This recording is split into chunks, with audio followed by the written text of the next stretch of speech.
আসসালামু আলাইকুম, আমি মেদিবন। তো বরিশাল শেরেবাংলা মেডিকেল কলেজে ভুল ইনজেকশনের কারণে 2 জন রোগীর মৃত্যু হয়েছে। অবশ করা ইনজেকশনকে অ্যান্টিবায়োটিক ইনজেকশন মনে করে রোগীর শরীরে পুশ করায় 2 রোগীর মৃত্যু হয়েছে। আজ রোগীরে অ্যান্টিবায়োটিক মনে করে অ্যানেস্থেশিয়া দিয়ে দিছে। এখন এই যে অবহেলা, ঠিক আছে, অ্যানেস্থেশিয়া ওইখানে কি করে? অ্যানেস্থেশিয়া থাকবে ওটিতে, ওইখানে গেছে কেমনে? আর যে নার্সে দিছে সে কি কানা? মানে একজনরে ভুল করে দেয়, পরপর দুইজনে কিভাবে দেয়? এই যে মানে তাদের যে অবহেলা, হ্যাঁ, তারা দায়িত্বে অবহেলা করে, তা ওইখানে অনিয়মের কোনো অভাব নাই। তারপর মনে করেন রুগীরে দেওয়ার পরে রুগী ছটফট করতেছে, মুখ দিয়ে ফেনা বাইর হইতেছে। স্বজনরা গেছে নার্সের কাছে যে একটু আইসা দেখেন কি হয়েছে। নার্স বলতেছে আপনারা যাই তেল মালিশ করেন।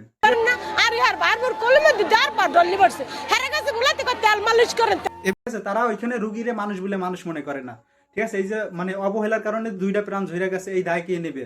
ঠিক আছে, এই যে ওইখানে অনিয়ম অন্যায়, ঠিক আছে, এই যে মানে অব্যবস্থাপনা, এইটার বিরুদ্ধে আজ থেকে 7 মাস আগে বরিশালের ছাত্র জনতা ওইখানে আন্দোলন করছিল। আন্দোলন করার পর আন্দোলন ছিল এই যে মানে কর্মচারীদের বিরুদ্ধে, ঠিক আছে, তো ডাক্তারদের বিরুদ্ধে ছিল না। এই যে ওইখানে অন্যায় অনিয়ম এইসবের বিরুদ্ধে মানে করছিল ছাত্ররা, ঠিক আছে। বরিশাল শেরেবাংলা মেডিকেল কলেজ হাসপাতালে স্বাস্থ্য পরিষেবা উন্নয়ন এবং স্বাস্থ্য খাত সংস্কারের দাবিতে তৃতীয় দিনের মতো বরিশাল ঢাকা মহাসড়ক অবরোধ করেছে স্বাস্থ্য খাতের সংস্কার আন্দোলনকারীরা।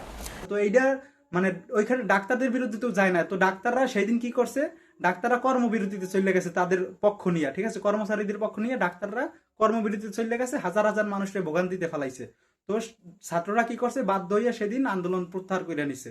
ঠিক আছে, এখন এই যে আজকে যে এই অবহেলার কারণে, সেই অন্যায়ের কারণে যে 2 জন মানুষের মৃত্যু হয়েছে, এই দায় এখন ডাক্তারদের নিতে হবে। তাইলে সেদিনকে কেন ডাক্তাররা এই অন্যায় অনিয়মের পক্ষ নিছিল?